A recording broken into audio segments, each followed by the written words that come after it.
G'day guys and welcome to the Centre Bounce, where in this one we'll be talking about the Hawks playing against the Western Bulldogs at UTAS. Stay tuned.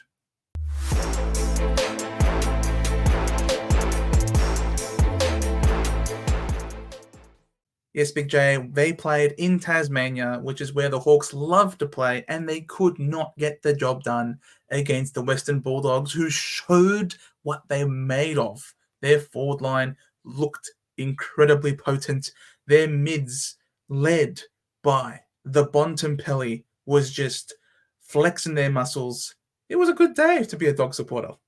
Yeah, it's almost like the Dogs should be pushing for top 8, and it's the coach that kind of causes all the problems and everything with this team because, as you say, right, one of the biggest threats, I would say, from the Dogs is just their multiple good tall players in the forward line because we saw with Hawthorn, they have a lot of problems already, similar to an Adelaide. They've got a lot of talls who are injured or kind of just not very good. How are you supposed to stop so many good Dogs forwards? You just couldn't. I worry when North Melbourne plays the Dogs because it's going to be a slaughter. You're going to have Toby Pink at 194 centimeters trying to stop Aaron Norton and all these guys. And yeah, it's just not going to happen. I think Hawthorn definitely were a stronger team, maybe for the first kind of quarter and a half. And then either just before halftime or just after halftime, the Dogs came out and just blew them out the water. It might be endurance, but I think a lot of it was Bevo kind of telling them off about it. And just the better team really showed their way through. We saw it a lot with the Hawks. I think it was versus St Kilda last week as well, where they were competitive for like the first quarter, then they gassed, and then that was it. I think the Western Bulldogs definitely shot themselves in the foot trying to hit the scoreboard. They had some fairly gettable shots, and they didn't do it. They were definitely capitalizing on having a lot more inside 50s compared to the Hawks, and yet the Hawks, when they went inside 50, were very dangerous. Were able to hit some targets. It was a great tandem when it comes to on the ground level between the Wizard, as well as with Ginnivan. They had a great duo, great partnership there. And then you also had Bruce coming in doing his thing. So they were very sneaky, very clever. They love a bit of chaos ball in that forward line, and they had some great moments connecting with their midfield. But all in all, I just think it's just indicative of where these two sides are at the moment. Obviously, one side trying to push for top 8, their list is ready to go for now, and then the other one is definitely still in a building development phase. Nothing to scare you away if you're a Hawthorn fan. They just continued, they were persisting. Even when the Bulldogs were on top in general game, the Hawks continued to go and go and go, fight and fight and fight. And then they ended up turning momentum in their favor for a brief period of time before the Dogs came back and wrestled momentum back again. So it was a very good, entertaining game, to be honest, all in all. Yeah. Obviously, the scoreboard, as you say, is like 50 points to the Dogs, but it was very entertaining. And there were a few players. Maybe which team do you want to start with? Because I've got a lot to talk about with both. Yeah, we can start with the losers, I guess, if we want. We can start with the Hawks. Because we have had a lot of people asking about this guy. Yeah, John Newcombe was very, very impressive on the day. He just kind of did what John Newcombe does, gets his contested possessions, gets his clearances, 5 clangers, which could have meant that he actually would have had a lot better scoring than what we saw. Yep. He's going to get bulk CBAs. He doesn't play anywhere else in the team. And just was very impressive. He's very, very tempting. Some people in George's chat on the game was just like, hey, bait all these comments, whatnot. But yeah, I don't know where to sit with John Newcombe, Joe. I don't know if he's the right age for breakout, what's going to happen there, but he's very, very, very tempting at sub 550K. He might be in my team now. Yeah. As we speak. He just might be in my team. But yes, keep an eye on Jai. He had a great game. He had a very good game. I think early on in the piece, his disposal was letting him down a bit. I think a few of those clangers that we see here were early in the piece. But as the game continued, did some good things. 9 marks, definitely very impressive. Was happy to release people running by. For me, though, I might not keep him because he had 37 disposals for 125. That's a lot of disposal that he has to get every week, and he might not be getting a lot of score assists if Hawthorn starts to lose due to their injuries and things start to get pretty bad. But you can definitely do worse at that price point. So well done to Jai. And if you want to start him, I'm not going to say no. Don't do that. Go right ahead. Go right ahead. Carl Amon, 96, 28 disposals, 24 kicks. That's a kick to handball ratio I can get around. Only the one tackle, 71% disposal efficiency, but there was no Josh Weddle today. Yeah, no, that's true. And I don't know how injured Josh Weddle is, which is going to make him like come back round 2, round 3, or round 1 in a couple of weeks. Carl Amon looks good. As much as I hate the pick in Supercoach, I think there's definitely potential there for him and Massimo, who we'll talk about soon, Nick Martin and a few of these other guys who, hey, look, they're all playing halfback and now they're midfielders and they're all going to be fantastic selections for us in Supercoach. His ability to score and just take the ball from the back line is partly why Sicily only scored 50 points yesterday. And it's only going to get worse, I think, as the season goes on and the Hawks have a few more people scoring behinds on them. The Bulldogs did themselves no favours going 17-17, which meant there was a lot of ball coming off behinds and kick-outs in that Hawthorn backline. So, yeah, he's really going to tempt a lot of people, and I think we're going to see a lot of weird teams this year with having 40 trades where Carl Amon might end up being someone's like M4, just with like a Bontempelli, a bunch of cheapies, and then upgrade the rest of the team. So I'm not against the pick, but you're competing with probably a Nick Martin and a Crouch and a few others for a selection in my team. And I think those guys are ahead of Carl Amon. Not because of bias, because obviously I'm an Essendon supporter. You can sort of see that behind me, but Carl Amon played exclusively halfback, whereas when you look at someone like a Nick Martin, you can't say he played halfback. He started at halfback, but he just followed wherever the ball was. So he really played Nick Dacos' role. Going forward when the ball was hitting the scoreboard a couple of times. That's not what you're going to get from Carl Amon. Carl Amon might get some more kick-ins, but as you said, 17 behinds is not something that he's going to see a lot. And so for me, 28 disposals with that many kick-ins to still not crack the ton, playing at UTAS, which is one of the biggest grounds in the country. And that's normally where halfbackers can use the space, can use the width to utilize the ball at its best. So for me, I'm not a big Carl Amon fan in terms of the selection. I do think that, either a Matt Crouch or a Nick Martin probably would be ahead of Carl Amon. And I think there's only so many of these you can pick without it being very risky in that midfield compared to people who might be paying for 600,000 and getting some Uber premiums that way. So I don't know. It's a question mark for me. I probably won't go Carl Amon. Yeah, for me as well. I think if the pick doesn't work out and somehow he doesn't get DPP, which I don't think is going to happen, but just in case, like you're going to have to spend another 150k on top of whatever you're doing to get someone who you're going to be keeping all year, and potentially that ends up being the price of a trade, which is what you should have just forked up the money for to start with. So yeah, not. Or you could go down to Ollie Wines. Yeah, exactly right. Or Matt Crouch, who's basically the same price. Yep, exactly. We then moved to Connor McDonald. He played again. He's playing that high half forward sort of role, starting forward sort of forward ball and then coming up to the stoppage.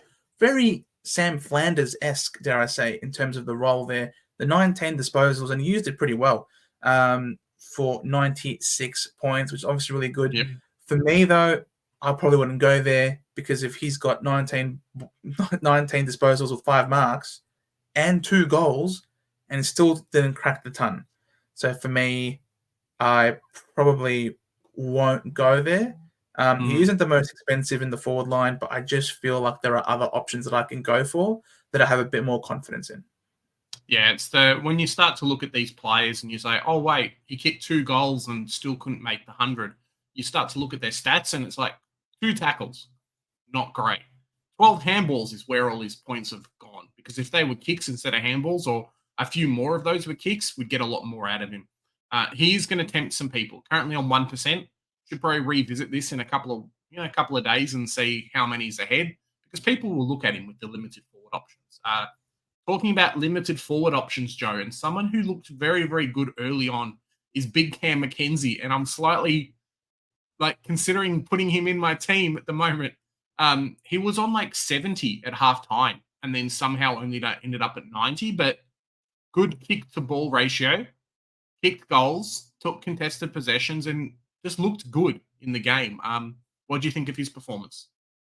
He was good, no doubt about it. It's not hard to say that they've got some great players coming out of their team. The Hawks. I loved him as a selection last year. I definitely thought that he was a bit hard done by being dropped. I thought he was their best player in round one against us. He was the cleanest with the ball in hand coming in out of the midfield. So for me, I love this kid. And also just the poise that he has. He's able to take on the person in front of him. He's under a lot of heat, but he's able to show the ball to them somehow, do this little shimmy sort of thing, and run around them. Create an arc where he can get a kick away inside 50. Very, very impressive. Highly talented. You can definitely do a lot worse than Cam McKenzie, to be honest. You really could, especially if you don't like me, you're not a big believer in Nat 5. You don't want to pick injury-prone old people. This guy's cheaper. Cam McKenzie, if we look at his CBAs, only the 10%, but similar to a Flanders, these types of half forwards don't need high CBAs to score well. So definitely not against the selection. Yeah, I know he's a similar price to Harms as well, who did have a good game, but probably didn't show enough, at least in my eyes, to kind of get a selection. So if you've got some money left over, why not? Agreed. Harry Hurstwaite, Joe. I love this kid. Picked 40. I think he was picked 44, and now he's been given the 44. Very, very good player. Nine contested possessions. He's on my field in the midfield. That's been the question mark for me.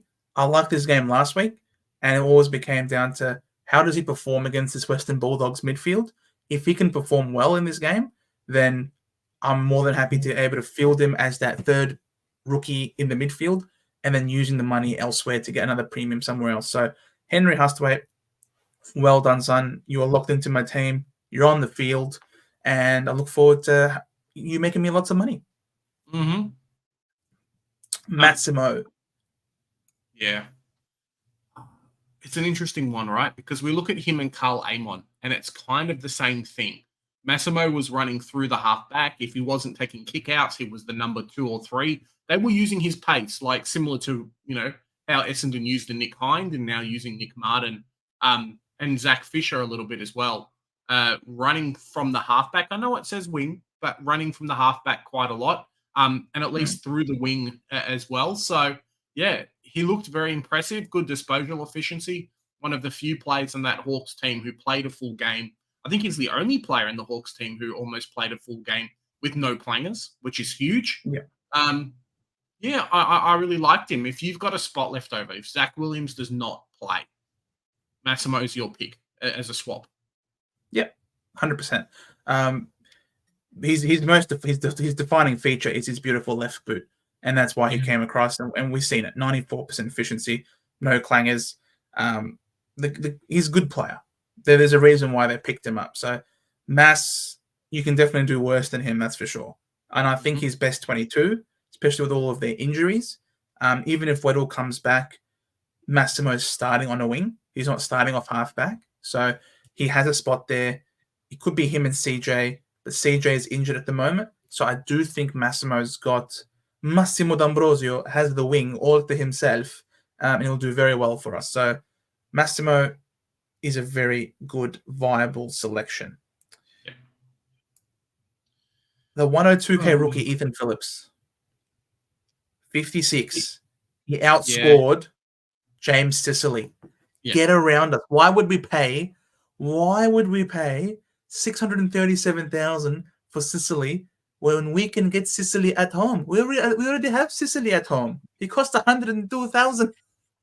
I love it. It's so I need good. to make up some memes of that and just post it around everywhere. I didn't mind Ethan Phillips' game. It really did feel he obviously played the full 4 quarters. It did feel like it took him a little bit to get into the game, but once he did, he was taking intercepts and kind of what's it his first real hit out of AFL. Yep. Like I don't think he played in the practice game, or at least didn't play much in the practice game. So to come in and have his full game of footy versus like a real legit forward line, he did well. And 102K means that he's probably got an average of 40 to make like 150K for us.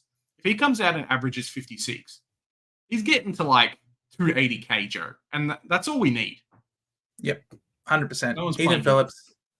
Ethan Phillips, you're in my team, brother. You're in my team. You're on my D8. Welcome aboard. And because I honestly think he's going to play. They've got so many injuries, and he was one of their best. He performed really well in that back line under a lot of heat. They copped a lot of inside 50s on the day. So I honestly think he stood up and did really well. So Ethan Phillips, I reckon he gets the gig. And they signed him up immediately as soon as they got a couple more injuries. So they know this kid's in. They actually called him in the game when the other guy got injured. Was legit, like in the game, said, hey, come and see me after the game. We're signing paperwork. That's it. So, yeah, get in your team. He's in. Nick Watson, not a selection. We've said it all time. Small forward for a young team like this. Don't go there. But this is the man you got to talk about. Yeah. He was basically made to play accountable in the game. Obviously, we've spoken a lot, and it's kind of the theme of today's game is, hey, the Dogs ran lots of talls, and they have a tall ruckman, and James Sicily had to play as a key defender today, and we see what kind of happened. Even Hardwick, who was playing in the forward line and has basically moved to a forward line position, did move to the back line at some point to kind of take off some pressure. So Sicily just didn't look good. It's not like he spent half the game on the bench or anything like that. This is his score with 2 free kicks. So that's like another 12 or so points probably into his, the free kick plus an actual kick or a handball. So, yeah, he just didn't look good. And I don't think we'll see this, but we definitely will have games where he's got to be, scoring like 100. And then the next week he comes in and scores a 70 or a 50. So for me, it's not a starting pick. Yep. You'll be able to get him a lot cheaper. And we flagged that when we said him versus Tom Stewart. So, yeah. Yeah, exactly. As soon as Blank went down with injury, but even before that, he wasn't in my team at the start of the season because we predicted that there was going to be some regression based on the number of distributors now moving to the back line that they're going to be using, Weddle, Amon, Massimo, etc. So already forecast that there was going to be a general regression. And then you add on to that all the injuries to their key position stocks, and you can see what's happened. Normally, opposition teams would probably try and tag him. But now, they're not going to bother doing that. They're just going to bring an extra tall forward line into their games against the Hawks, and that will automatically tie up Sicily to have to play accountable defending. So definitely one to get a lot later into the season when he is a lot cheaper than he is right now. So that's not too bad for all of us. No. Now we move to the Doggies and Liberatore, who is like 136 years old at this point, but he's just going from strength to strength, this guy. Yeah, it's really interesting because we saw when Dunkley left a couple of years ago, obviously to Brisbane, Libba was the one to stand up. And there's been some deficiencies in their team because of like Dunkley leaving. And one of them was that burst and stoppage just through the middle. Libba, 20 contested possessions, Joe. 20. This is how good this guy is. I almost want to chuck him in my team. I don't think he's that expensive. Let me just pull up the midfield. Libba is 646,000. Rory Laird is more expensive than Libba. Like, I want this guy in my team. That's how much I like the pick. I'll have to finagle some money and figure it out. But yeah, he's only playing mid. And we flagged this last year. The point is he can only play mid. So he runs from the middle, he gets contested possessions, hands it off, gets tackles, gets free kicks, and then sometimes will go for a goal. This is how good he is, and all signs say no one will pick him. Like, absolutely no one will pick him. and I think he's locked to be a top 8. We didn't actually have him in our top 8 power rankings, which is very sad. Last week he beat up on a crappy team as well, and just didn't look that good. But he looked very, very good today, Joe. He actually played the Hawks last week, and then played the Hawks this week. And last week it felt like he was in first gear and still performed, didn't really bother to try very hard, was very much happy to just get other people involved. Like he would win the ball and then just a little handball to someone running by. This game, you saw that the wheels were started to operate. The engine was starting to warm up. And not only was he warm, he was hot, on fire, as was this guy. Again, started slow in the beginning, cruise control, having a lovely stroll in the park, enjoying the crisp Tasmanian weather in Hobart. And then in the second half decided, you know what? I probably should stretch out a little bit, blow some cobwebs, Pretty funny. And the guy just went bananas. So, yeah, Bontempelli, he's always been in my team. And I think a lot more people have jumped on him now. I was feeling really good about, maybe I'll jump off Bont, 720K. And I think he had like a 60 at half time. It wasn't that great, whatever. Bontempelli, you're too good at this game. I know the Dogs are probably paying you like $8 million a season, but you're worth the money. Chuck him in your team. You're going to get a half-decent captaincy score every week. And, yeah, it's going to be very, very good. So I'm very happy with the Bont. I think everyone should have him in my team. Currently, he's 40% owned from compared to where he was, let's say, 3 weeks ago, where he was like 12% owned. I think people are starting to really see the value of the pick, especially with, as we say, like your John Newcomb's being cheaper, Carl Amon's being cheaper, these other ones that you can take a bit of a risk on if you've got a good captaincy score every week. Yeah. So, yeah, the Bont, get around him. Tim English, 715,000 for this guy in the ruck. He absolutely performed sensational, as you expect, but it's not something that I'm willing to go for. There was a decent split when it comes to the ruck contest between him and Rory Lobb. I think it was like a 65-35 in English's favor, but definitely prefer English around the ball with a bit more. I don't want 65-35. I want like 90-10 or 85-15. I don't. That's too much of a split for me for English, and it could mean that there are some days where he's resting forward a bit more because Rory Lobb has a very favorable matchup in the ruck, for example, and is dominating. So for me, at that price point, he's very likely to drop down in price. I don't think he's going to maintain that sort of average. And for me, probably it's going to be pretty straightforward to get Brodie Grundy, who is very underpriced, should make the money while scoring me decently well, and then trade Grundy up to get English in at some point during the course of the season when it could just be a simple 1 down, 1 up at that point. So English is a great player, but I'm not starting him for that much. Yeah, I have been toying around kind of just going set and forget in the rucks and probably playing him and Max Gawn. But as you say, Grundy last week scored a 70-odd off 60% game time, and I think he'll end up being there. It's a big watch and see for round 0. But, yeah, Joe, if he's going to not play a lot of mid-time, Ned Reeves is probably not the best ruckman to go against, and it's why Tim English got so much in score in Supercoach, because he didn't get his normal kickouts, Joe.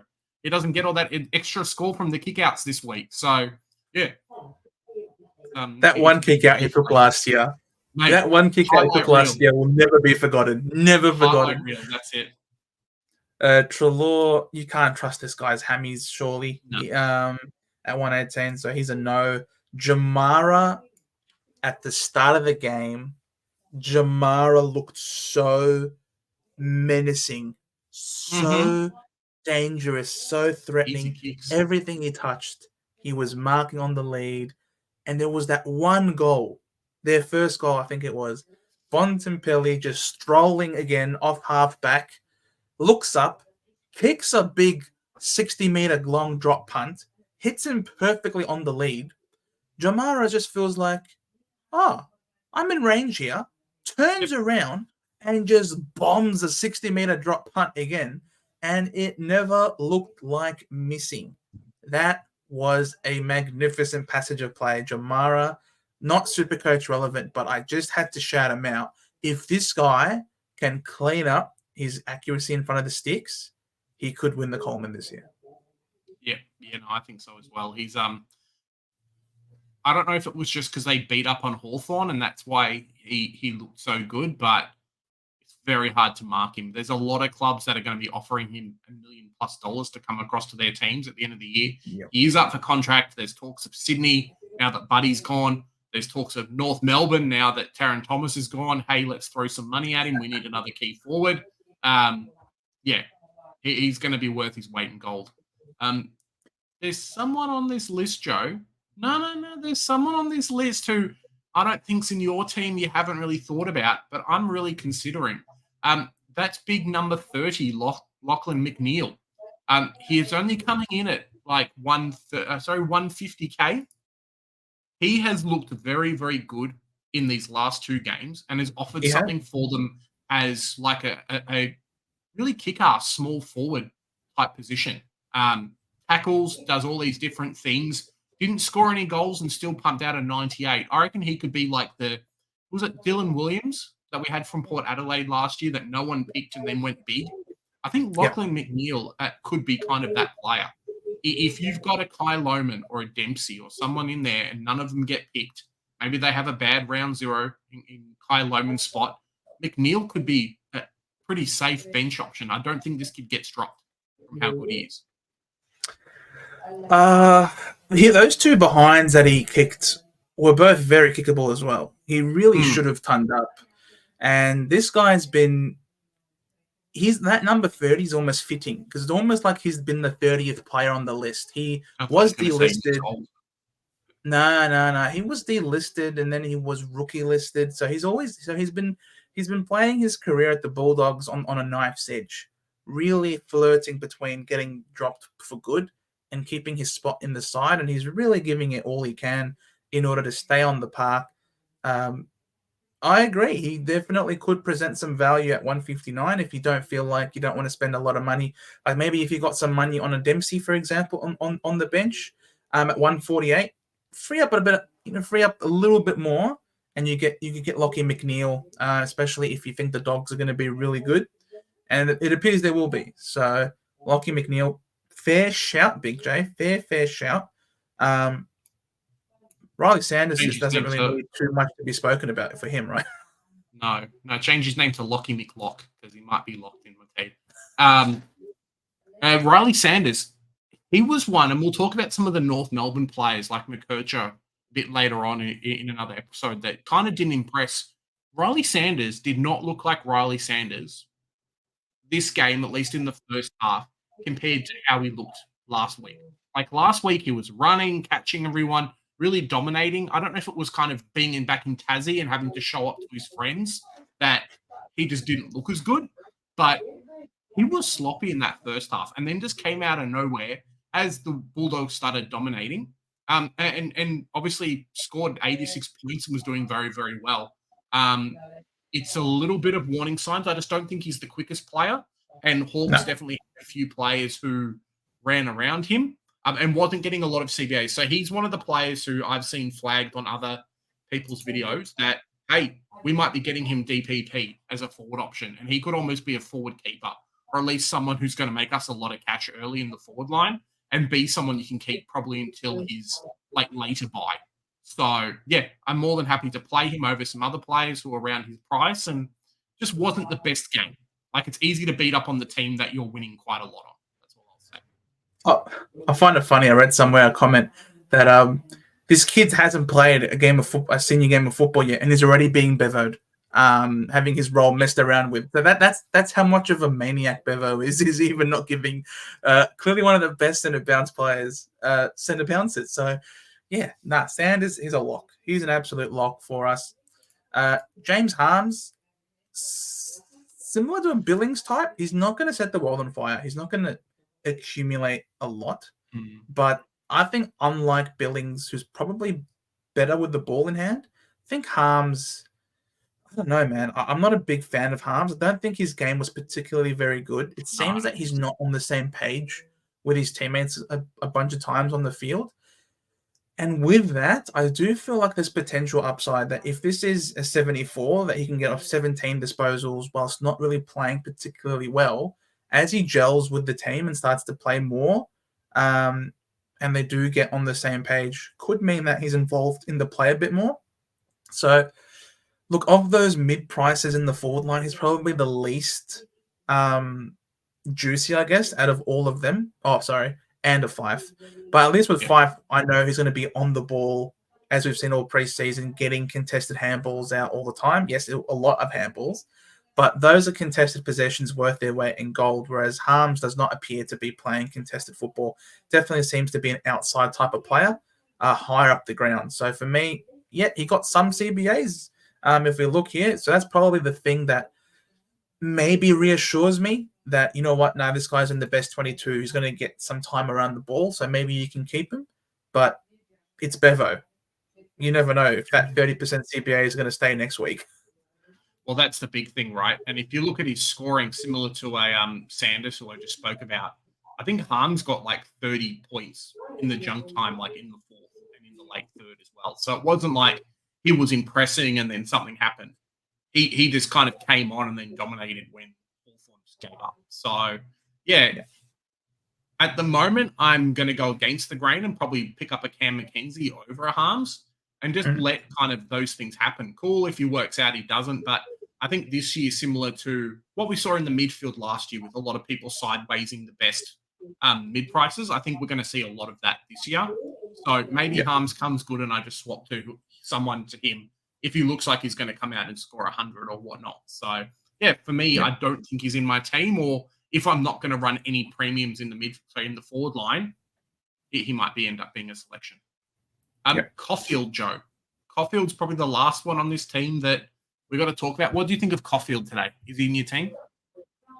He is. He's on my bench, but obviously not one that I have with particular confidence. Whoever he is, that spot could be him, could be a Toby Pink, could be anyone who does pop up, but not Nick Caulfield for me. Look, his job security was always under question. Always felt like he's sort of fighting for a spot with Buku Kamas. And they both were sort of similar in terms of their output. Caulfield did some nice things. I definitely think early on, maybe in the second quarter when the Hawks are really pressing, and the backline was under a bit of siege, I did actually like some of his defensive efforts. And some of the things that he did were really good. I took a good mark, took an instant mark. There was one that looked like it was going to be a certain goal, and then he had a really well-timed spoil. Brought the ball to ground, and then a teammate stuffed it up, which then led to the goal. But I definitely think he's done some nice things. And I think he warrants selection in the Western Bulldogs side. So for now, I do have him in my team, but I'm more likely to field Zach Reed over Nick Caulfield if he's in my team at this point. Yeah. I've slowly started to wean away from him just because I think there's some better players who might take positions. He'll have games where he scores us a 70 and you're going to be happy, but I think he's going to kind of appreciate in price and plateau very, very quickly.